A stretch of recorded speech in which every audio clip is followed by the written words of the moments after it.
ان الذين لا يرجون لقاءنا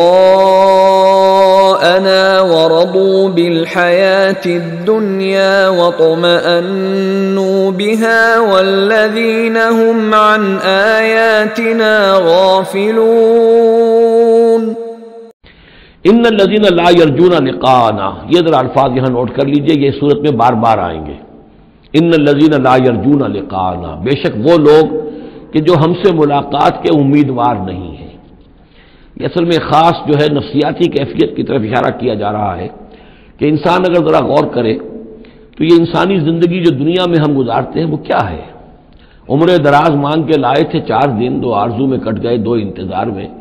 یہ عمر جتنی بھی ہوتی ہے کچھ حصہ جو ہے وہ شروع کا وہ ناسمجھی میں گزر گیا، بچپن کا کھیل کود ہے وہ نکل گیا، ابھی شعور آیا ہی تھا، جوانی آئی، طاقت آئی کہ کچھ ہی عرصے کے بعد بڑھاپا طاری ہو گیا کہ لا یعلم من بعد علم شیئا۔ تو کیا بس زندگی یہی زندگی ہے؟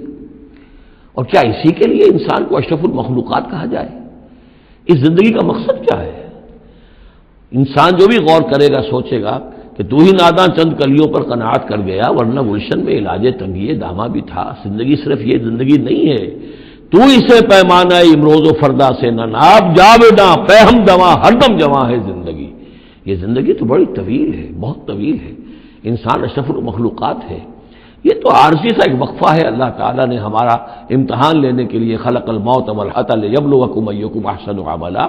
اصل زندگی جو ہے وہ تو بڑی طویل ہے۔ اصل زندگی وہ ہے ان دار الآخرۃ لہی الحیوان لو کانوا یعلمون۔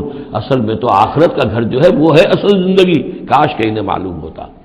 لیکن کچھ لوگ ہوتے ہیں جن کے ذہن اتنے محدود ہیں، جن کی سوچ اتنی محدود ہے، جن کا افق ذہنی جو ہے اس قدر تنگ ہے کہ وہ اس پر بھی مطمئن ہے، ریجھے ہوئے اس زندگی کے اوپر مطمئن ہے، لگے ہوئے اسی میں، مگن ہے اسی میں، بلکہ کہنا چاہیے گم ہو گئے اسی میں۔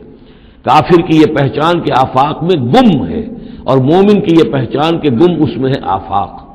تو ان الذین لا یرجون لقاءنا، وہ لوگ جو ہم سے ملاقات کے امیدوار ہی نہیں، وَرَضُوا بِالْحَيَاةِ الدُّنْيَا، اور وہ دنیا کی زندگی پر راضی ہو گئے، مطمئن ہو گئے، وَاطْمَأَنُّوا بِهَا، اس پر مطمئن ہو گئے، وَالَّذِينَ هُمْ عَنْ آيَاتِنَا غَافِلُونَ، اور جو ہماری آیات سے غافل ہے، دیکھتے ہی نہیں۔ کھول آنکھ، زمین دیکھ، فلک دیکھ، فضا دیکھ، کس کو موقع ملتا ہے؟ نہ زمین دیکھنے کا، فلک دیکھنے کا، فضا دیکھنے کا۔ آدمی اپنے چکروں میں، اپنے ہی معاش کے دھندوں کے اندر اس طریقے سے مصروف ہوتا ہے کہ آفاقی یا انفسی آیات کی طرف توجہ کرنے کا وقت ہی نہیں ملتا۔